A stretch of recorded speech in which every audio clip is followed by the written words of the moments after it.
Hi, I'm Gordy Roth. I run a small machine shop specializing in vintage and classic motorcycles. Probably 6 months ago or so, I started looking for a replacement lathe for my trusty old LeBlanc. It was a very good lathe, but starting to show its age. It was a 1964 model. I could have had it rebuilt, but the cost of having it rebuilt would have been almost what a new one cost of comparable size. Probably would not have been as good of a machine. They really don't make things like they used to, but I seem to have found something that is almost exactly like they used to make it.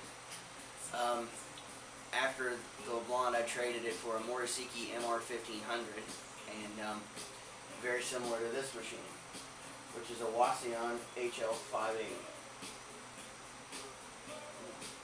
In this video, I will demonstrate, starting out in generalities, moving to specifics, what the differences between the two machines are, because I very much like the Mori Seiki but wanted a new machine, so I went ahead and got this one.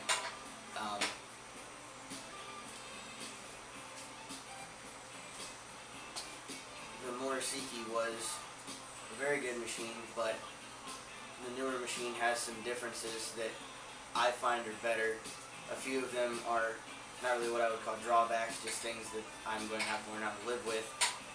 Let's start out with generalities. It's the same as the 1500 in that it's 60 inches between centers. It's different in that it's a 23-inch swing instead of a 20-inch swing. It has a D1-8 spindle instead of a D1-6. It is basically the same castings as before, with a few exceptions of course, where they would have to change it to accommodate the bigger spindle and the larger swing and everything. The carriage and apron look exactly the same. They operate exactly the same. This handle is different. I may change it later on. I did like it on the Mori Seiki better, that it was up high where you could reach it. They probably moved that because people were catching the pants legs on it and stuff. It never bothered me. The speeds and feeds are exactly the same.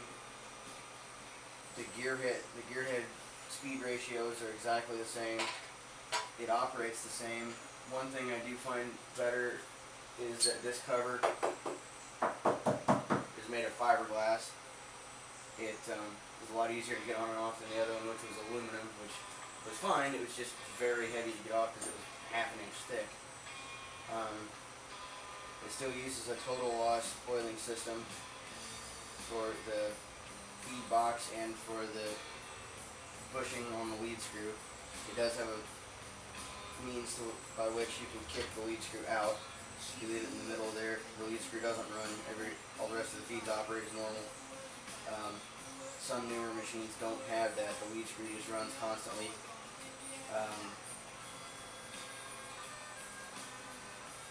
Another thing that's very, very good is it doesn't have the electronics down in the kick panel down here. It has them up in the back in this big compartment back here, which makes life a lot easier because you don't have to lay down on the floor to work on the electronics. You can just go back there and open the cabinet. It's all right there. The electronics are laid out as far as wiring goes much, much better.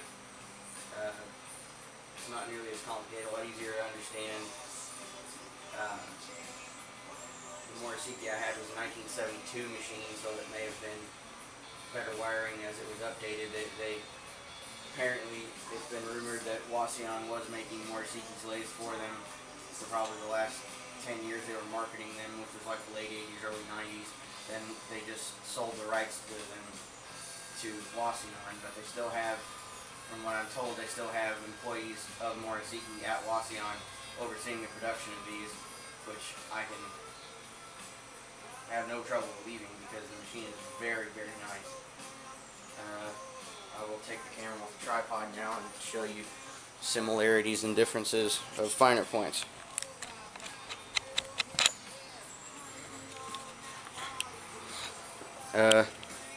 Probably a similarity that makes it a difference, if that makes sense, is the carriage looks exactly the same.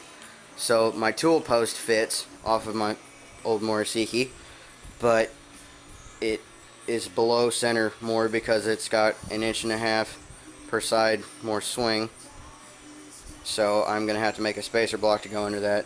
Please excuse the Frankenstein leveling setup. We're still getting the machine leveled. It's only been in here a couple days. One difference is it is a gap bed lathe. So with the gap out of it, which is, it doesn't have a very large gap in and of itself. It stops right here. It's very well made, and it's made to take in and out because it has tapered pins in it, and they are actually threaded, so you can get them in and out. With the gap out, you can swing 30 inches. I would say that's plenty for anything I ever need. The allure of it to me was I can bore motorcycle brake drums with the rim on them, because on especially old British bikes, they're so flimsy that you have to do that. One thing that took some getting used to is, especially like this 3-jaw chuck, since it's not a set true, it doesn't have the big alignment mechanism on the back of it. It is a Bison forged chuck, very good chuck, but it's very low profile in that this is a much smaller 4-jaw and it's much bigger, or much taller, I would say. So the thing is, you have to overhang your compound a little bit, which really doesn't bother anything because this has to be one of the biggest compounds on a machine this size I've ever seen. And the thing you have to do is, when you run it down here, you don't want to run it off the end of your ways, so you have to hang the compound out a little, not as much as it looks like here, but because with the tool holder on there and everything, you're out to about here, so you're all right. But it does take some getting used to.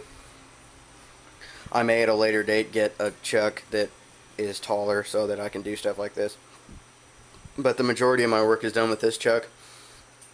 And yes, I've been criticized for getting this big of a lathe for a home shop, but it'll do everything I need and more, so I won't be butting my head against the wall later on when I have something that's very large that I need to do. But this chuck, I repair crankshafts and whatnot, for crankshaft repair it is perfect because it'll hold the very small journal on the end of the crank, and you can get behind it because you have a small chuck. It's only 6¼ inches, and you can get behind it and do your job easily. At a later date, it is not. I have it mounted in there like that because I do have a back plate for it, but I have not machined it to fit yet. I'm gonna have to make a little intermediate plate to do nothing but just center it in there.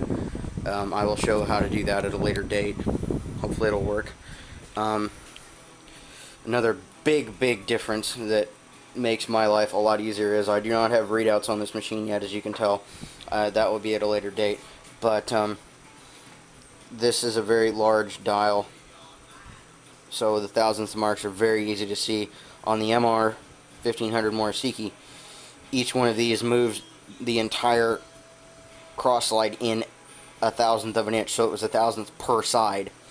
This one, as it says on here, it says the same thing as the Mori Seiki, but this one's actually true. It says 1/1000th of an inch on diameter, which it actually does. So you don't have to worry about moving things and dividing all of your cuts in half and taking a much bigger chance on goofing something up. I haven't looked exactly yet what this one is. Okay, each mark on here is 1/2,000th, which is very handy too, because it makes threading a breeze. And everything, the biggest thing I've noticed is this machine weighs, I believe, 300 pounds more than the old machine.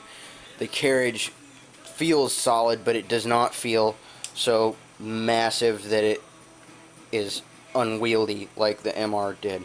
The MR you had to watch because the handle would move so easily that you could just like tear a huge hunk out of something and not know you did it until it was too late. This one has a lot more feel to it, and it may just be because it's a brand new machine. It did have somewhat of a time getting, and it did stain the ways a bit, as you'll see right here. This is not rust, it's just the cosmoline that was on it. You can't even feel it, but it left a shadow in there. It does still have Morse taper number 5 for the tailstock, as the Mori Seiki did, so your tooling for all that should still fit. If you're thinking about switching over from an MR, as I have, the biggest thing to remember is you probably just have to get, as I did, bigger back plates, D18 back plates for our D16 chucks. Should be able to make them work, because it is bigger, but not so much bigger that you can't make it work, which is what I'm in the process of doing. But the other thing you'll have to do is make I'm going to make probably an inch spacer under my tool post, and anchor it to the bottom of the tool post so it doesn't wander around. I'm running out of battery at the moment, so I will try and wrap this up. As you can see, well, sort of, kind of, if I can get the glare to go away. Okay, there we go. It does still have the same speeds for the gears and the headstock, and the same feeds and speeds for threading and feeds. It does have, when I ordered this machine, you had several options. You could get an inch or a metric lead screw. I got an inch lead screw because I work mainly on British bikes, and when I have to do metric stuff, you just don't kick the lead screw out. It's no big deal. I have tried this. It does repeat like it's supposed to in inch mode. Another option is I could have gotten a 15 horsepower motor. I didn't, because it about puts the lights out in the house when I kick this thing on anyway, because it's like new car tight still. It's in neutral right now, and you have to lean on the chuck a fair bit. Once it rolls really easily, no big deal. But it is stiff, and I've been told that it may take as much as 100 hours before this starts actually loosening up, which is fine with me because, you know, it'll last forever. But it is stiff at the moment, so indicating things in and stuff is tricky. You have to be careful, because you have to lean on stuff kind of hard to get it to move. Everything is very, very precise. Nothing hangs up or catches or anything else. And all in all, I'm very, very happy with the machine. I bought it from Industrial Machinery in Columbus, Ohio, and excellent service. The machine was delivered to me without a scratch on it. I would highly recommend them to anyone looking to buy a machine. They're apparently one of the only machinery warehouses in the entire country that still sells new and used machinery. So I will add more at a later date. Take care. Another thing I did forget to mention before was it did come with a fair amount of tooling, i.e. it came with a steady rest and 2 different faceplates. One's 12 inches, one's 18 inches, I believe. And the nice thing that I thought about the steady rest is, it's hard to see in the video, but it is, if you can see my fingers go under there, on the bottom side of both pieces it is hollowed out, so it's plenty sturdy because it's C-shaped, but it's not unwieldy heavy. It's manageable to get up and on the bed and off by yourself. It's not a 3-man job to get that thing on there. It did come, take a moment and show you what's back here. Very sanitary wiring job.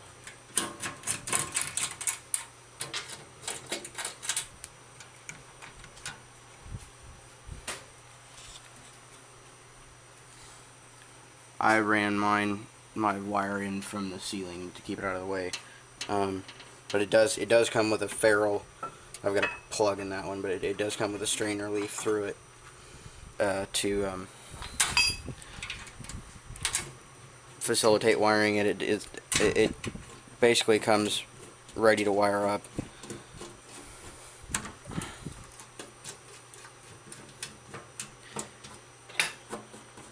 Another thing I did do is changing the oil on one of these, which I did on the Mori Seiki. It is tough. It gets everywhere. So the solution I came up with is that I put radiator drains in all of the drain holes, so that so you can just connect the hose to them like I have with this one, and just drain them out. It makes life much easier. There's no mess. You just drain them into a 5-gallon bucket, no problem. What else? Oh yeah, tooling. It did come with the leveling bolts that were already in it. It came with an eye bolt to pull the motor out. All the wrenches you need. It came with a reducer sleeve and 2 dead centers, so that you do have dead centers for the machine for both ends, the headstock and the tailstock end. Another big difference is it does have a 3-inch, 3 1/8 spindle hole, as averse to the Mori Seiki, which had a 2-inch, which I did run up against a couple times. I didn't have enough room. No big deal, but a nicety when you have it.